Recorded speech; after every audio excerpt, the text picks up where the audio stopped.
Depois de uma semana bastante intensa, bastante agitada para o mercado da soja na Bolsa de Chicago e de uma disparada na sessão anterior, ontem os preços subiram expressivamente no mercado futuro norte-americano, hoje as cotações voltaram a recuar e caíram também de forma bastante expressiva. Para a gente entender se foi um movimento de correção, de realização de lucros, ou se houve alguma notícia importante que pudesse pressionar as cotações de tal forma, entender o que a gente vai ter que monitorar daqui para frente, conosco nesta sexta-feira, 3 de junho, Eduardo Vanin, analista de mercado da Agriinvest Commodities, para a gente entender a semana e principalmente para entender o que a gente tem que esperar a semana que vem, que também não vai ser fraca. Não é isso, Vanin? Boa tarde, meu amigo. Seja bem-vindo ao Notícias Agrícolas. Boa tarde, cara. Boa tarde a todos. Bom, realmente bastante volátil a semana acaba encerrando com queda. Ontem parecia que ia ser mais uma semana de ganho para a soja, seria a quarta semana seguida de alta. Mas também os grãos, soja, milho, tem caído. Milho vem aí acumulando a quarta semana seguida de queda. Então, de forma geral, a gente tem um pouquinho do movimento macro, que vem dos fundos, e um pouquinho de realização de lucro, e também um pouco do clima americano um pouco mais propício ao encerramento do plantio. Isso vale tanto milho quanto soja. Vanin, antes da gente entrar nos fundamentos, vamos passar rapidamente por esse cenário macro, então, e tentar entender o que está no radar, o que está no setor, o que ajudou a pressionar, portanto, as cotações. Trata-se de uma certa aversão ao risco ainda, ou são outras especulações, outras informações que pressionaram os preços da soja nessa sexta? Bom, vamos começar aqui pelas bolsas americanas. Nesse momento, estou olhando aqui, ó, o índice Nasdaq está caindo agora quase 2,5%, o SP500 1,5%. Bolsas americanas caindo, porque hoje a gente teve o dado do mercado de trabalho americano, até que veio em linha, mas os dados miúdos mostram que o consumo americano pode continuar bastante forte, do jeito que já está.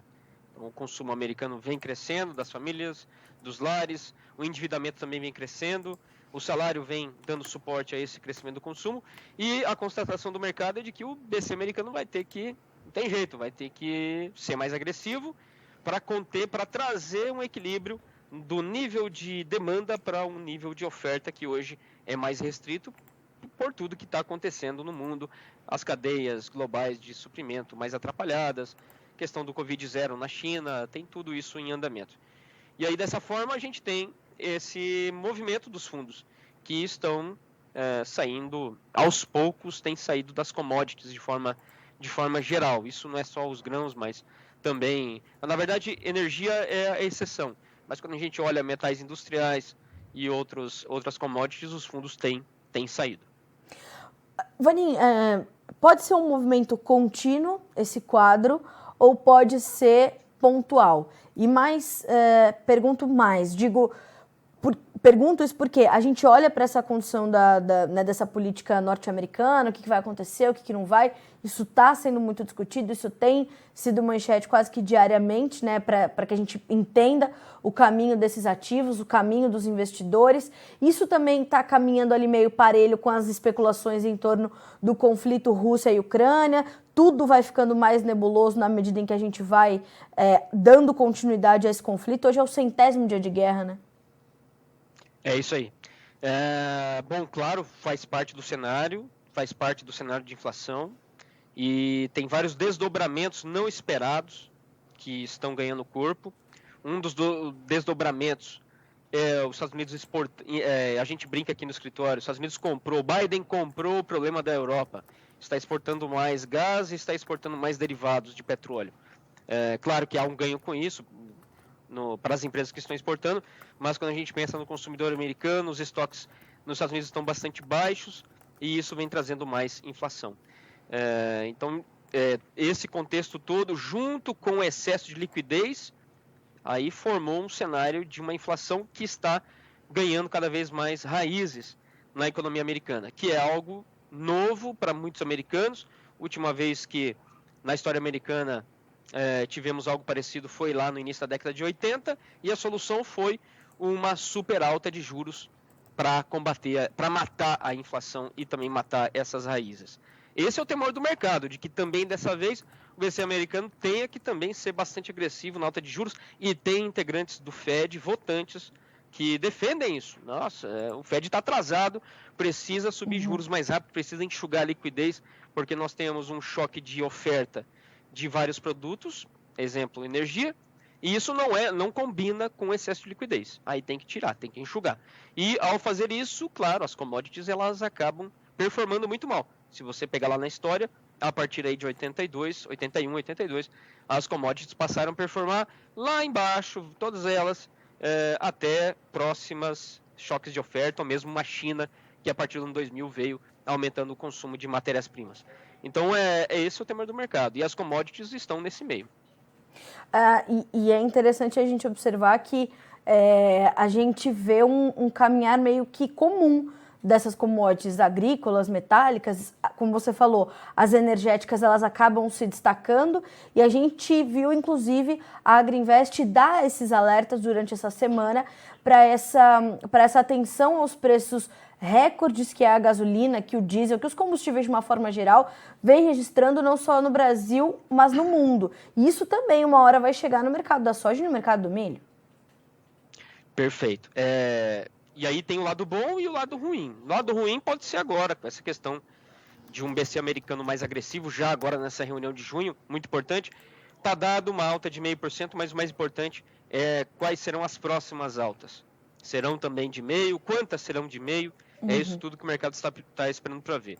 Agora, olhando especificamente o mercado de energia e esse apagão que muitos países já estão enfrentando de diesel, de gasolina, isso é a África toda, a Ásia, Singapura, a população está cruzando a fronteira com a Malásia para encher o tanque e voltar.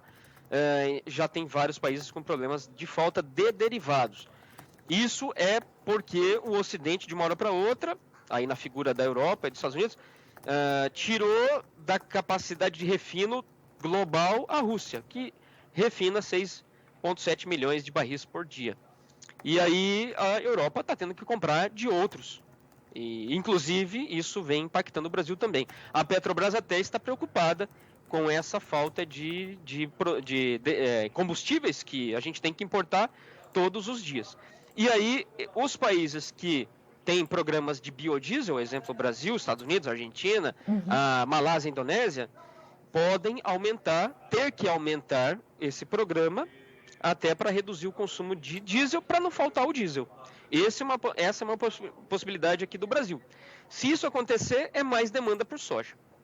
O que seria importante para nós nesse momento, Vanin, a gente tem, nesse momento, inclusive, margens interessantes para as indústrias processadoras de soja aqui no Brasil, não?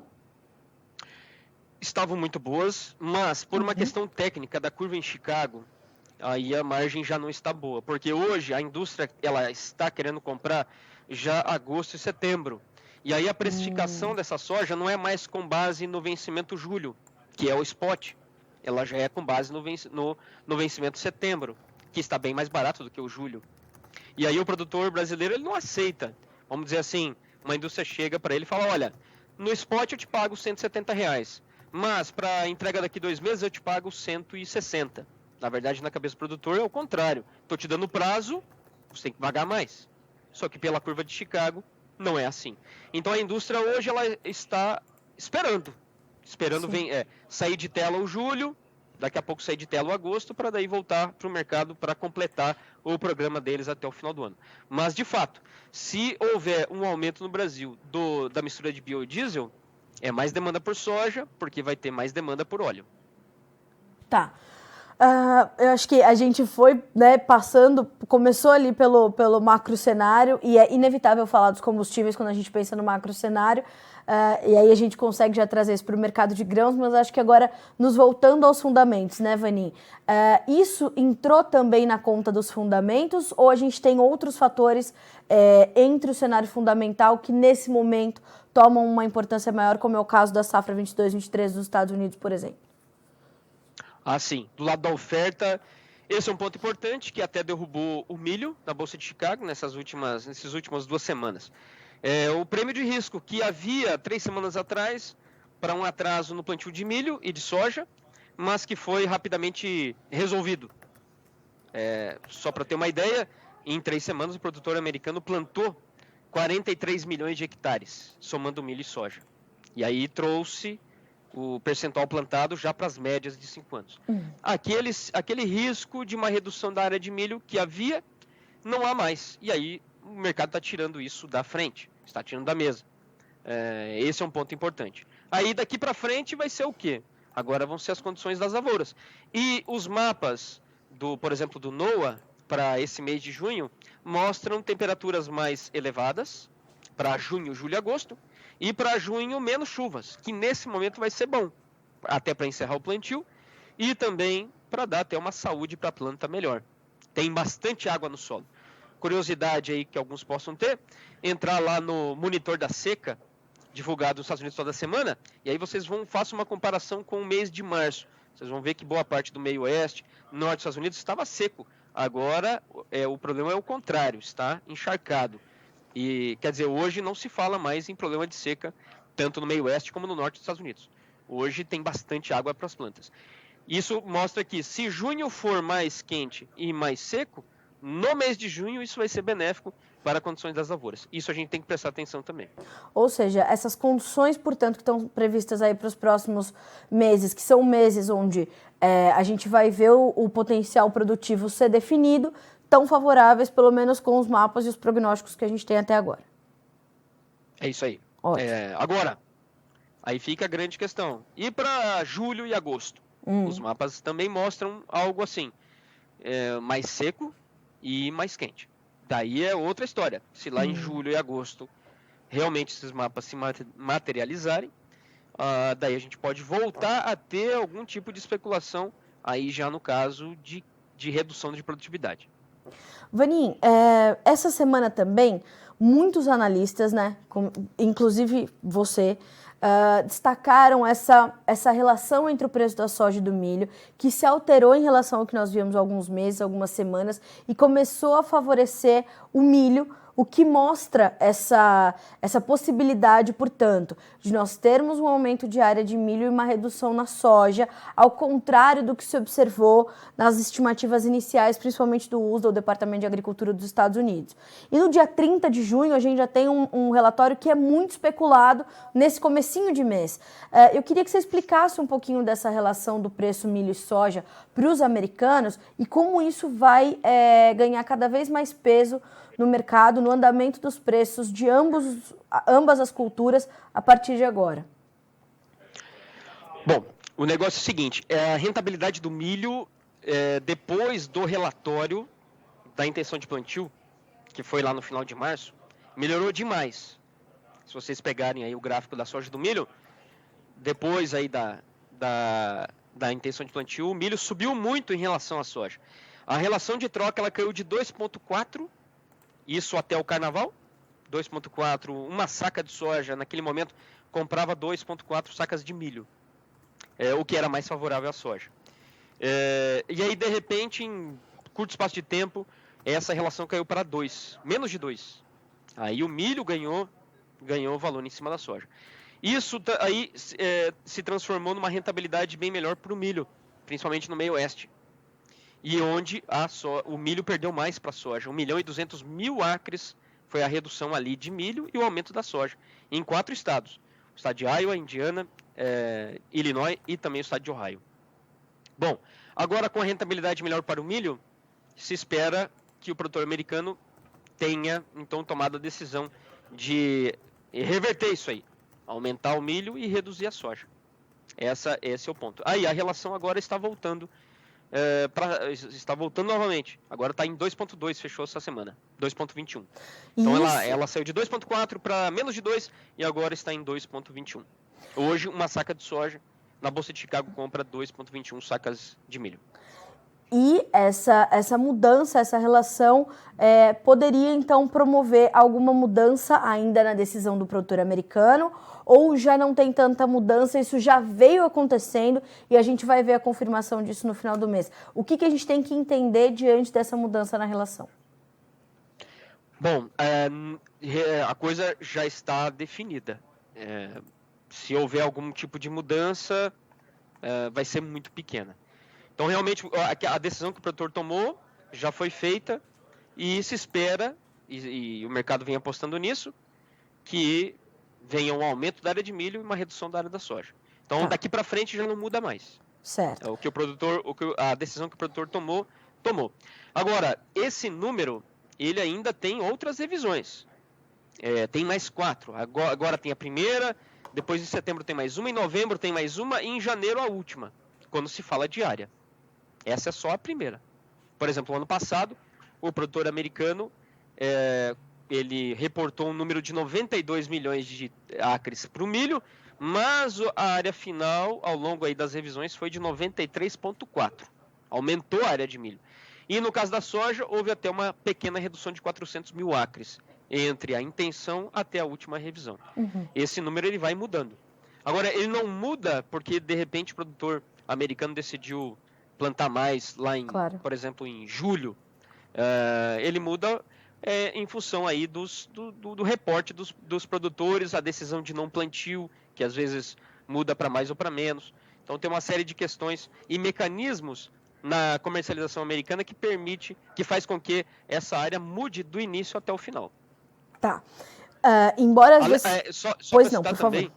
tem um ponto interessante, que é a área colhida. Esse número também muda. E aí vai, em anos muito chuvosos, e aí cabe aqui ressaltar, a produção americana ela reduz mais, quando fala assim em produção, ela reduz mais em anos de muita chuva do que em anos de seca. Tá. Porque tem 2 mecanismos, a área plantada e também a área colhida. Porque pode haver uma redução da área colhida, porque campos estão encharcados, ou porque o produtor decidiu fazer silagem com milho, e aí esse percentual colhido ele muda também. E quando a gente coloca meio ponto percentual para baixo ou para cima de área colhida, muda bastante, porque a área americana é bastante grande e a produtividade também é grande. Tá. Vanim, embora essas decisões já estejam tomadas, a gente vai ainda ver todas essas revisões, a influência disso sobre a movimentação das cotações, ela já está acontecendo e ela deve continuar acontecendo, né? Sim. Agora o mercado tirou essa questão do risco do milho, de não plantio, de redução da área, dos preços, mas ainda tem bastante coisa para acontecer aí. Enchimento de grão, essa questão dos números que vão começar a ser em agosto, do cadastro dessas áreas de não plantio, que o produtor ele informa, e aí utiliza como um componente para definição da área, não é o único, é um componente. Então, daqui para frente o mercado ainda vai ter bastante informação nesse sentido. Tá. Vanim, do lado da oferta, são essas as informações que a gente tem que monitorar nesse momento? Do lado da oferta, é isso. Esse laninha que está presente ainda e que vai trazer esse padrão de clima mais quente para junho, julho e agosto no hemisfério norte. Uhum. E é claro, né, mais quente precisa de mais chuva. E aí, essa mais chuva a gente vai ter que ver. Tá. A Europa também estava muito quente e mais seca até agora. Aí voltou a chover essas últimas 2 semanas, mas é um ponto importante. E a condição das lavouras de cevada e de trigo lá estão caindo. E quando a gente fala isso, é menos oferta para o norte da África e Oriente Médio desses grãos, desses cereais. E isso também, nesse momento onde a Ucrânia não está exportando, é muito importante para a gente ter uma ideia da oferta global desses cereais e que parte deles também vão para rações. Hoje eu falaria que o milho é o cereal mais barato daqueles que são fonte de energia para as rações. Quando a gente compara a um sorgo, a uma aveia, a uma cevada ou mesmo o trigo ração. E por isso está mais demandado também? Não, ainda não. Na verdade, a demanda está muito fraca. Mas por que isso? Porque está muito caro. E aí os consumidores... E a margem da carne não está dando dinheiro para ninguém. Tá. E aí, quando a gente vê isso, a gente vê os consumidores operando muito da mão para a boca, esperando alguma mudança. E essa mudança pode vir agora nessa criação do corredor. É isso que os consumidores estão apostando. Se não acontecer, muitos deles vão ter que vir correndo para comprar. E aí é uma outra história. Tá. Do lado da demanda, a gente tem preocupações ou a gente tem mais boas notícias do que más? Me parece que a China está começando a respirar um pouco mais aliviada em alguns setores e eu queria saber de você se isso já está estimulando a China a voltar ao mercado mais efetivamente e vir comprar não só a soja do Brasil, mas já comprando também mais soja americana. Como é que está a demanda, Vanin? Bom, os estoques lá recuperaram bastante. Começou a receber mais soja do Brasil, estoques na China nos portos chega já perto de 6,5 milhões de toneladas. Chegou a bater 2 milhões apenas, os estoques lá em março. E agora já estão em 6 milhões, quase 6,5 milhões. E aí acelerou o esmagamento, acelerou a oferta de óleo e de farelo no mercado deles. Estoque de farelo que chegou a 300 mil toneladas, agora já está em 900 mil toneladas. De curto prazo deu uma equalizada e agora também a Sinograin está fazendo leilões semanais de 500 mil toneladas de soja. Mas aí existe ainda um buraco. Esse buraco ele vai agosto, setembro e outubro. Especialmente no momento que há menos soja no mundo. Porque o produtor americano já está 93% vendido e o produtor brasileiro está 73% vendido. Não tem muita soja dando sopa. A China vai ter que viver com um pouquinho do Brasil, um pouquinho dos Estados Unidos para esse período, um pouquinho de leilão e contando também com a safra deles que começa a entrar a partir de outubro, que vai ser maior nessa temporada. Então veja que esses próximos 3 meses para a China vai ser bem apertado. E a gente está vendo prêmios aqui no Brasil ainda elevados. E me parece que os prêmios nos Estados Unidos também ainda estão altos. Isso é uma sinalização dessa força que deve ser um pouco mais constante da demanda daqui em diante? A demanda está fraca. A China tem comprado 15 navios por semana, quando deveria estar comprando o dobro disso. Certo. A demanda ela está ruim, mas ela está compatível à oferta.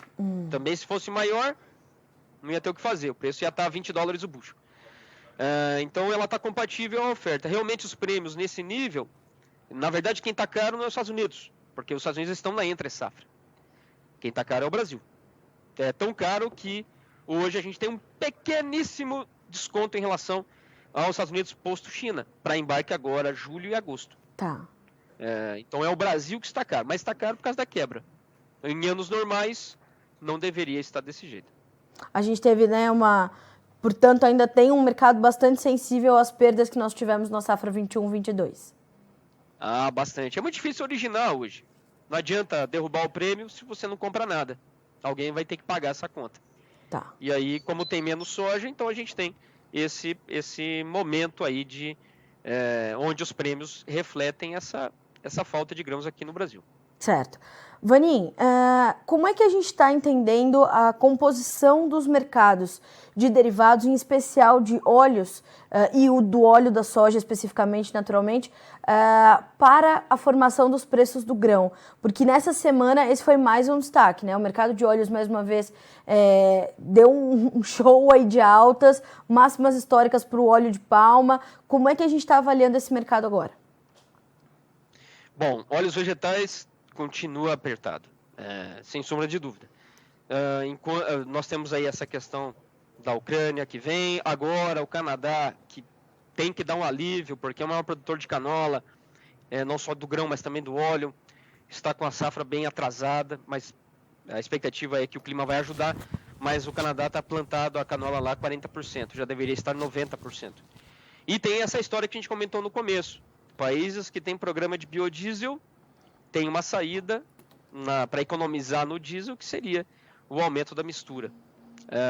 Nos Estados Unidos, para cumprir o mandatório, a margem deles de refino está espetacular, máxima histórica.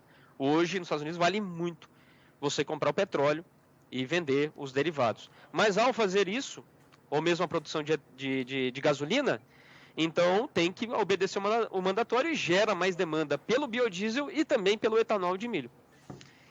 Então veja que a história dos óleos vegetais ainda não acabou. Ela vai emendando em um fundamento, acaba esse fundamento emenda no outro, a Indonésia, guerra, quebra de safra, então nós já estamos aí já entramos no terceiro ano de preços dos óleos muito firmes. Para consertar isso, tem que haver uma equalização, uma normalização da produção global, sem contar os programas de biodiesel que continuam crescendo. Certo. Vanin, a gente tem uma tendência, com tudo isso que está acontecendo, a gente tem uma tendência, ou pelo menos fundamentos ainda sólidos de alta para os preços da soja e alguns sinais de alerta que poderiam reverter esse movimento, ou com este caminho de definição da oferta, esses pormenores em relação à demanda, embora ela esteja compatível com o volume de soja ofertado agora, isso tudo nos tira uma tendência ou há uma tendência clara para esse mercado agora? Bom, os fundamentos para a soja são simples, não tem soja. Esse é o ponto. Como eu falei, o produtor americano muito já vendido, o produtor brasileiro aos poucos também vai avançando. E é uma China que precisa cobrir demanda, precisa cobrir o que ela precisa aí de soja para esses próximos 3 meses. Então, realmente, o fundamento da soja ele é muito firme. E daí nós vamos lá, que poderia ser parcialmente resolvido com uma safra cheia na América do Sul. E aí a gente vai ter que ver lá na frente, lá a partir de outubro, setembro, como é que vai estar o clima. Lembrando que os mapas, modelos e meteorologistas estão falando que há uma chance considerável de que tenhamos um terceiro laninha. E é aí que o bicho pega. Então, uma normalização desse mercado viria somente com uma normalização, uma grande produção na América do Sul. Claro, principalmente o Brasil. Uma produção que alguns estimam aí de 149 milhões de toneladas, o USDA 147. Então, isso precisa acontecer. Na verdade, o USDA está jogando todas as fichas no Brasil, tanto milho quanto soja. Um aumento de 3% na área de soja e um aumento na área do milho safrinha, para resolver esse quadro. É o Brasil que tem que resolver. Tá. Até lá, volatilidade e essa intensidade toda que a gente tem visto já muito presente em Chicago. É isso aí. Tá certo. Eduardo Vanin, agora, pois não, bom lembrar, por favor. O preço não sobe só, hein? Cai também. E aí uma put é muito bem-vinda nesse momento, no seguro de baixa. Não vou vender a soja? Tá bom. Compra um piso, fica tranquilo. Ou seja, não dá para passar por esse momento exposto, né, Vanin? Tem que ter uma estratégia, um planejamento comercial. Tem. Até porque o meu medo maior é um BC americano dando a seta direita e falar, meus amigos, não tem jeito, o risco é muito grande de perder a mão na inflação e agora a gente vai subir mais forte. Isso, e só lembrando, não é só alta de juros, mas também o enxugamento do BC americano, do balanço. O BC americano ele vai tirar, em um intervalo de 1 ano, mais de $1 trilhão de circulação. É muito dinheiro. E isso impacta o sistema financeiro global de formas que a gente nem sabe como. E aí, de repente, um certo dia, dá lá um limite de baixa na soja e a explicação, porque há uma falta de liquidez. Então, a gente tem que ficar muito atento a isso. E quem está negociando em dólares por saca, aqui no Brasil, está registrando uma pressão. Até em reais por saca, mas quando a gente olha para o valor em dólares por saca, nos patamares que estão sendo praticados agora em Chicago, é um baita preço, né, Vanin? É um baita preço, com certeza. E está ajudando também que os fertilizantes começaram a ter a dar um alívio. Estão caindo, nitrogenados primeiro, mas também o MAP já caiu essa semana. Enfim, lá dos custos também já está tendo um alívio. Tá certo. Vamos reforçar, Vanin, para a gente finalizar. O bom agora seria fazer um seguro de baixa ou uma put e a Agriinvest está aí para te ajudar com isso. É isso aí. Tá certo. Eduardo Vanin, meu amigo, bom final de semana para você, para o time todo da Agriinvest. Certamente nos falaremos na semana que vem. Bom descanso para ti. Obrigada por análises sempre tão completas. A gente se fala. Sempre bom ter você com a gente aqui no Notícias Agrícolas. Igualmente, obrigado pela oportunidade e bom final de semana a todos. Obrigada. Até mais, Vanin. Senhoras e senhores, atenção ao alerta de Eduardo Vanin. Temos fundamentos simples, o que é mais importante, né?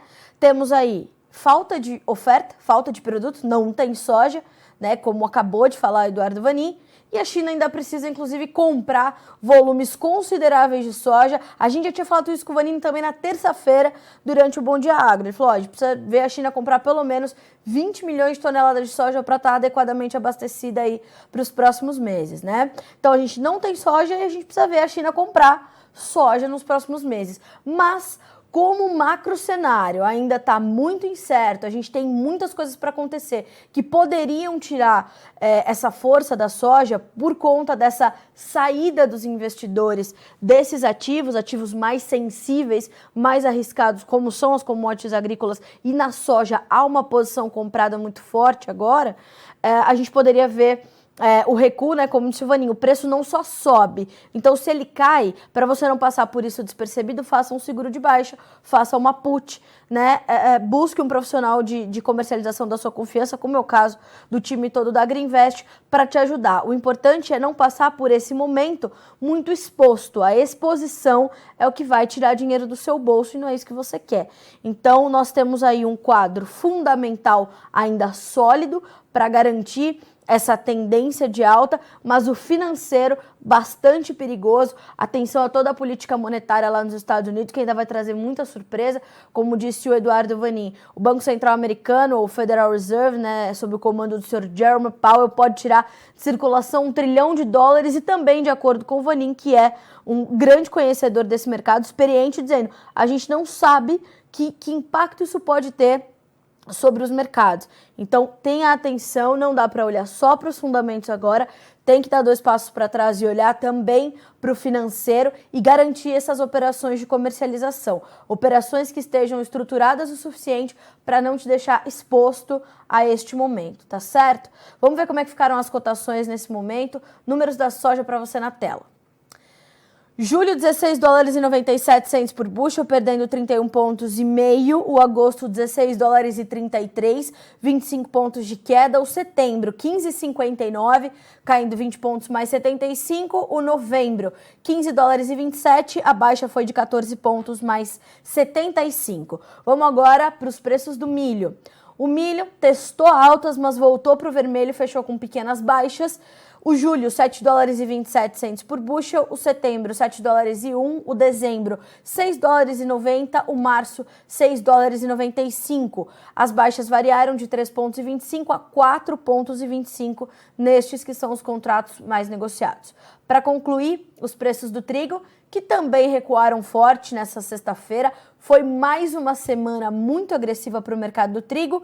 Julho, $10,40, setembro, $10,51, dezembro, $10,63, março, $10,72 por bushel, baixas de 16,25 a 18,25 nos principais contratos. A gente fica por aqui com esse boletim para encerrar a nossa semana e a nossa programação ao vivo, mas as informações continuam chegando, para que vocês sejam sempre os produtores rurais mais bem informados do Brasil. A gente volta a se encontrar na segunda-feira. Fechado? Notícias Agrícolas, 25 anos ao lado do produtor rural. Se inscreva em nossas mídias sociais. No Facebook, Notícias Agrícolas. No Instagram, @Notícias Agrícolas. E em nosso Twitter, @Norteagri. E para não perder nenhum vídeo, não se esqueça de nos acompanhar no YouTube e na Twitch, Notícias Agrícolas Oficial.